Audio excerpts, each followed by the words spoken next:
everyone, Oli here, and this is my review of The Awakening, the second story of the 21st season of classic Doctor Who, starring Peter Davison as the Fifth Doctor. The Awakening is the 132nd story overall, it's 2 parts long, and it's written by Eric Pringle. So the plot of this story is as follows. Little Hodcombe, 1984. The Doctor, Tegan and Turlough arrive in a small English village. Looking forward to spend some time with Tegan's grandfather, they soon discover all is not well. Tegan's grandfather is missing and the locals are reenacting dangerous war games from 1643. With the past mixed up with the present, can the Doctor stop the games before an evil entity hidden in the village church awakens? So that is the plot of The Awakening. I do think that this story had potential, but overall, I think this story being a two-part didn't really do it justice whatsoever because it explores pretty much a good chunk of the flaws, and I think it would have worked better if it was a two-parter, or even so as a four-parter, or even a three-parter. Even though the production was quite good, and the location filming was quite good as well. I liked how they were able to use two villages to represent Little Hodcombe, which made things more interesting.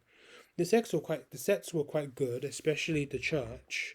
The malice on the wall of the church looked quite scary, and the production for that looked phenomenal. I really liked the effort that went into making the malice look good. As you can see here, that's the malice. It looked very terrifying. I really like that. The script was quite good. The direction by Michael Owen Morris was quite good as well, and if he was invited back to direct more stories, I think he would have definitely improved.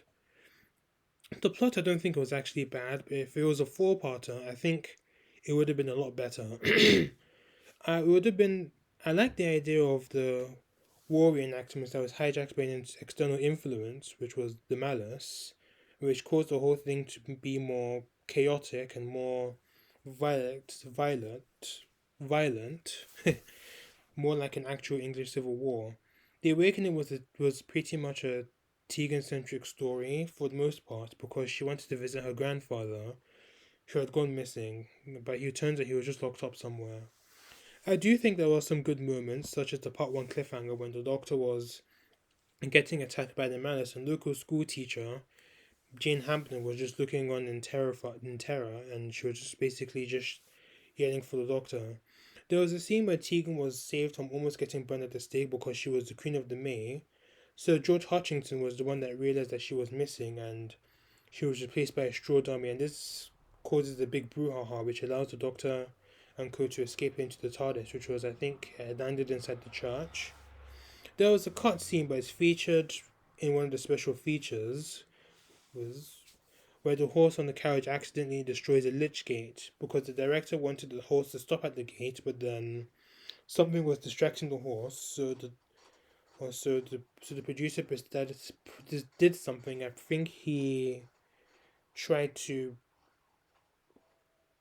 not get the horse. He wanted the horse to go through the gate. It did work, but it ended up getting destroyed as well. It was quite funny, so to speak.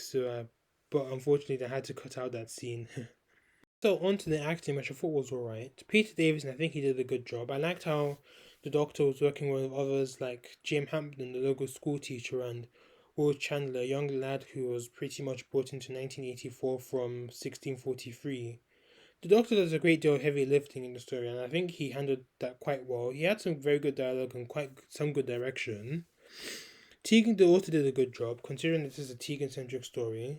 She discovers that her grandfather, Andrew Verney, was missing after when they arrived in the village, and the English Civil War reenactors discover that her relation to Andrew, and so they made her Queen of the May, who ended up getting burned at the stake. So thankfully, Tegan was able to escape her very gruesome fate. Mark Strickson was alright, but once again, the problem of Turlough shows up. He is captured once again, and he's locked up in the barn, and he's locked up with Andrew Verney, so that's where he disappeared to. He doesn't do a great deal in the story, but I do think had the story had been longer, I think he would have had something to do. I did like the dialogue at the end in the story when after the day was done, the doctor was persuaded to stay on Earth just to rest for a bit, and then Turlough pretty much said that he misses the brown liquid that people drink on Earth, and we all thought it was tea, but then the doctor was we all thought it was ale, but the doctor was actually talking about tea. Chameleon doesn't appear in the story, but he was actually filmed in the scene in the TARDIS in part one, where he was talking to Tegan, but it ended up being removed from the episode overall. But it is featured on the DVD, I believe. It is. So, onto the side cast. First off, we have Will Chandler. He's a young man from Little Hodcombe from 1634 during the English Civil War. He ended up in 1984 when he hid inside the church and was found by the Doctor. He aided the Doctor in stopping the malice by shoving Sir George inside the malice, which destroyed them both. I thought he was a good character, and John Nathan Turner actually wanted him to be a companion, but the higher ups thought his act would get old very quickly, and he wouldn't get any form of development because Will Chandler, he's from the 60s, he's obviously from the 17th century, so pretty much everything's like will be a foreign concept to him. But he is a very quirky young man. He obviously has an accent to him. He's very quirky. He's quite loyal. Pretty much, yeah, I think pretty much like Jamie. But I think if he had stayed on, he'd probably been another Jamie, or so to speak, and things would have to be dumbed down for him, so to speak. And then we have Jane Hampden. She was a school teacher at the Little Hodcombe school, and she opposed the war reenactments because people were actually getting hurt. She was on the doctor's side, and she ended up stopping the malice. Then we had Ben Wolsey. He was a colonel, but outside the reenactments, he was a farmer and a friend of Jane's. He was the one that freed Tegan from being burnt at the stake when she was made Queen of the May. Then we have Sir George Hutchinson.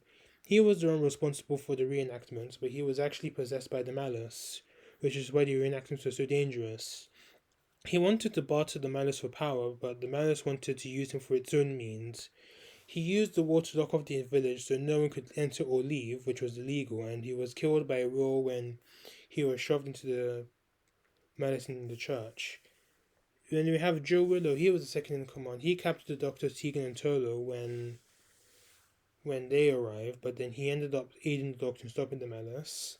And lastly, we have Andrew Verney. He is Tegan's grandfather who went missing, but in actual fact, he was locked inside of the barn. And he was found by Turlough, who was also captured himself. And Andrew was the one that actually discovered the malice, but then no one really believed him, so I think they decided to lock him up in the barn and make it out as if he just disappeared. So our main villain was the Malice. The Malice was a stony-faced psychic war machine that was inside the church in Little Hodcombe.